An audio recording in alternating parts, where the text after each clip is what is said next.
Assalamualaikum warahmatullahi wabarakatuh. Perkenalkan, nama saya Kasmir Rage dari kelas PTIKA dengan NIM 220209500013. Baik, di sini saya akan menjelaskan tentang spread spectrum.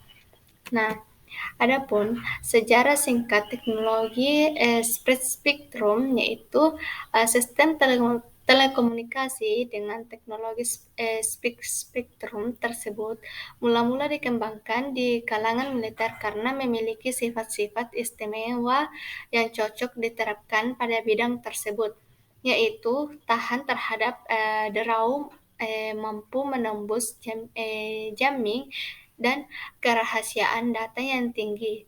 Sekarang ini teknologi spektrum tersebut sudah dikembangkan di luar kalangan militer. Pengembangan sistem ini terutama untuk sistem-sistem akses jamak. Selanjutnya, pengertian spread spectrum. Pengertian spread spectrum merupakan suatu teknik komunikasi yang dicirikan oleh bandwidth lebar dan peak power rendah. Sinyal-sinyal spread spectrum mirip dengan noise, yaitu derau, sulit dideteksi dan bahkan lebih sulit lagi ditangkap atau didemodulasi tanpa menggunakan perangkat yang tepat. Nah, spread spectrum menggunakan metode energi elektromagnetik yang dihasilkan dalam suatu bandwidth yang sengaja tersebar pada frekuensi domain, sehingga sinyal memiliki bandwidth yang lebih luas akan tetapi menggunakan peak power yang rendah.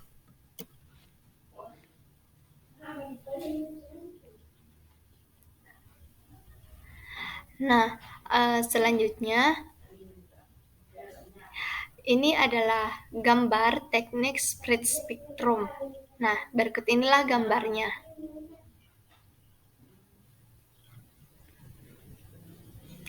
Kemudian, teknik spread spectrum, sebuah sistem spread spectrum harus memenuhi kriteria sebagai berikut.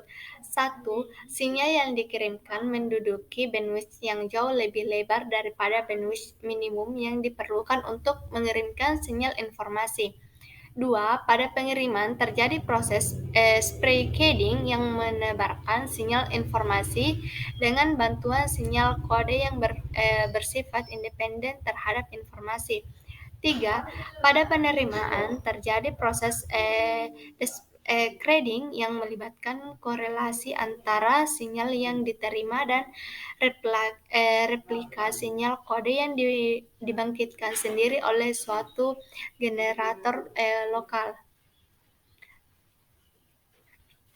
Nah, ada 4 metode teknik yang digunakan dalam teknologi spread spectrum, akan tetapi hanya 2 teknik yang setujui dan diterapkan oleh fisisi, yaitu VHSS, frekuensi Hubble spread spectrum, dan DSS, direct sekuensi spread spectrum.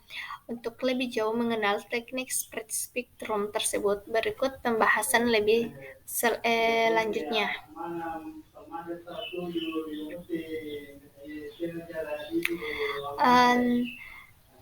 Nah, frekuensi Hubble spread spectrum atau VHSS merupakan teknik spread spectrum yang menggunakan teknik lompatan frekuensi yang berubah-ubah pada sinyal carrier untuk membawa suatu data informasi. Sinyal carrier atau sinyal pembawa pengubah-ubah frekuensi atau melompat menurut urutan yang bersifat pseudo-random.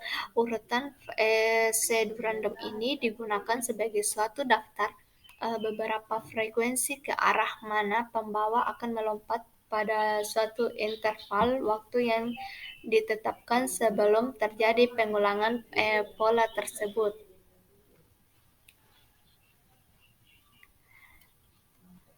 Nah, pada frekuensi Hubble spread spectrum, kompleksnya teknologi yang digunakan pada VHSS, maka perlu dibuat standarisasi aturan IEEE, mengeluarkan standarisasi operasi yang meliputi beberapa kategori sistem di antaranya yaitu band frekuensi, hop sequences, dwell time, dan data rate.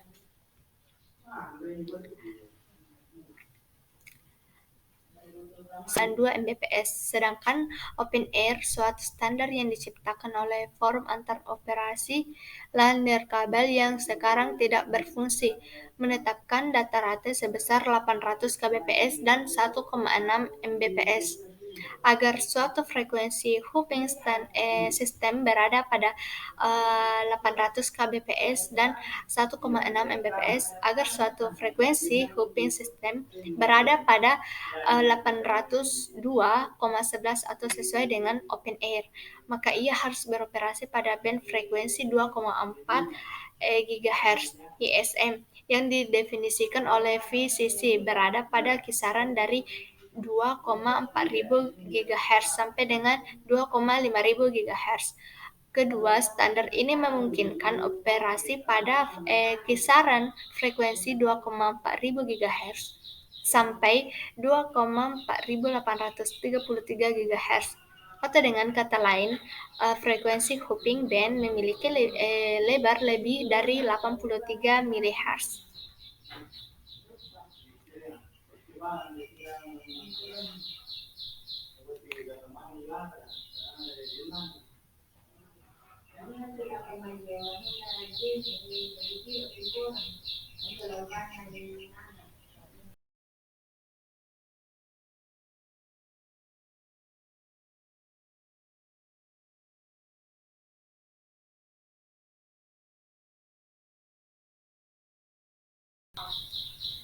Nah, selanjutnya dwell time. Pada saat frekuensi hooping system memancar pada suatu frekuensi, maka proses pemancaran ini harus berlangsung selama jangka waktu tertentu. Jangka waktu ini disebut dwell time. Setelah dwell time habis, maka sistem ini beralih ke suatu frekuensi berada dan mulai memancar lagi. Anggaplah suatu frekuensi hooping system hanya memancar pada dua frekuensi, yaitu 2,401 GHz dan 2,402 GHz. Sistem tersebut akan memancar pada frekuensi 2,401 selama jangka dwell time, misalnya 100 milidetik.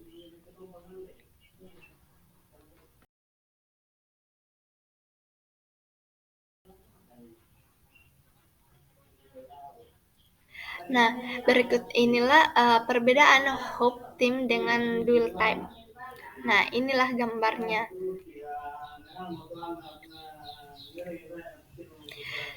Kemudian, direct sequence speed spectrum atau DSS merupakan jenis speed spectrum yang paling luas dikenal dan paling banyak digunakan, karena sistem ini dikenal paling mudah implementasinya dan memiliki data rate yang tinggi. Sebagian besar peralatan atau piranti LAN nirkabel yang ada di pasaran sekarang ini menggunakan teknologi DSS. Nah, DSS merupakan suatu metode untuk mengirimkan data di mana sistem pengiriman dan penerimaan keduanya berada pada set frekuensi yang lebarnya adalah 22 MHz. Nah, saluran yang lebar ini memungkinkan piranti untuk memancarkan lebih banyak informasi pada data rate yang lebih tinggi dibanding VHSS sistem yang ada pada sekarang. Bagaimana DSS bekerja? DSS menggabungkan sinyal data pada sistem pengirim dengan suatu data rate bit sekuensi yang lebih tinggi, yang dikenal sebagai sweeping kode atau processing gain. Proses gain yang tinggi meningkatkan tahanan sinyal terhadap interferensi. Linear processing gain minimum yang diizinkan oleh VCC adalah 10, dan sebagian besar produk yang ada di pasaran bekerja di bawah 20. Nah, band frekuensi pada DSS pada 2,4 GHz ISM band IEE menetapkan menggunakan DSS pada data rate 1 atau 2 Mbps menurut standar 802,11, sedangkan untuk standar 802,11 LB atau Hing Rate Wireless menetapkan data rate sebesar 5,5 dan 11 Mbps. Piranti EE 802,11b yang bekerja pada 5,5 atau 11 Mbps mampu berkomunikasi dengan piranti 802,11 yang bekerja pada 1 atau 2 Mbps karena standar 802